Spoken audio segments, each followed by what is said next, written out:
Are you struggling to keep up with the Division League progress? You're not alone. Today, I'm going to show you how to build an unbeatable squad using only f2p cards. So, let's get right into it. Now let's talk about the formation. I'm using a 4-2-1-3 formation.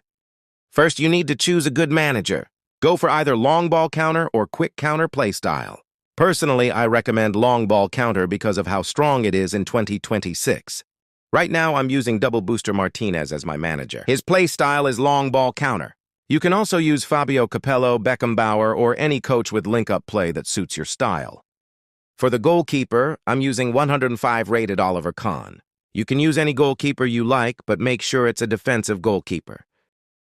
For the center backs, use one build-up CB and one destroyer CB.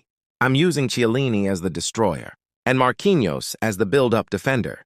For the fullbacks, I recommend using 2 defensive fullbacks. You can also use 1 attacking and 1 defensive fullback combination, but never use 2 attacking fullbacks together because it weakens your defense badly. I'm using Costa Curta at left back and Wan-Bissaka at right back. Both are defensive fullbacks, which helps stop sudden counterattacks from opponents. Now for the defensive midfielder. You can use either an anchorman or a destroyer. If you're using 2 defensive fullbacks, then a destroyer DMF works well. But if you're using 1 attacking fullback, you should use an anchorman instead. Here, I'm using Gattuso as my DMF. For the center midfielder, you can use either a creative playmaker or a hole player. Remember, a hole player supports both attack and defense. I'm using Mateus as my CMF, with the hole player playstyle. Now comes the most important position, the attacking midfielder. This player is the main playmaker of your squad. Choose one based on your style. It can be a dribbler or a passer. I'm using Neymar here. You can also use players with prolific winger or hole player playstyles.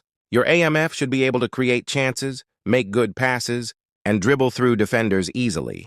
For the second striker, you can use either a prolific winger or a hole player. This player should have good passing and finishing ability. I'm using Yamal as my second striker. Finally, let's complete the squad with 2 center forwards. Use 2 goal poachers. These players should have high speed and low physical contact. If a striker has very high physical contact, they can feel heavy and harder to control.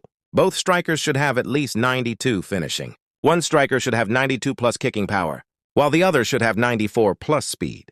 I'm using Forlan because of his amazing kicking power and finishing. And I'm using Saviola for his pace and finishing ability. Also, don't forget to keep at least 1 forward with the super sub skill on the bench. I used a few paid player cards in this setup, but don't worry. You can easily replace them with free-to-play cards that have the same play style and profile. Once you build the squad, don't jump straight into PvP matches. Play at least 2 or 3 AI matches first. This helps improve the chemistry between your players and manager, and the team will feel much smoother in game. This video is getting a bit long, so part 2 will be uploaded very soon. In part 2, I'll explain individual instructions, how to actually play with this squad in Division League, extra tips to help you push divisions faster and win more consistently. If you enjoyed the video, leave a like and subscribe to the channel. Got questions or need help with your squad? Drop them in the comments below.